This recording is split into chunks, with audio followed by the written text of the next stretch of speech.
owner cakap goyang tak Tai sedap lama. ni. Tai lama dia memang tak sedap lah.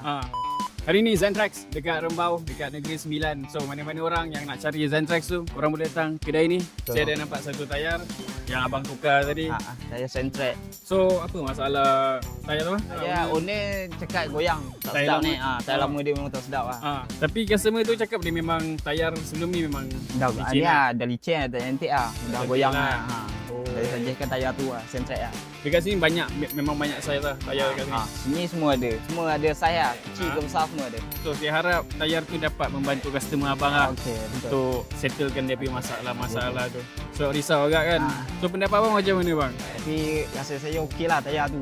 Grip lah. So macam mana? Cornering yang dia? Corner ni okey, hujan pun tak ada goyang, okey lah. Okay, faham. Alright guys, so untuk korang nak dapatkan Zentrax, boleh waste je kedai ni. Zentrax daripada Urat Laju for the local. Ciao.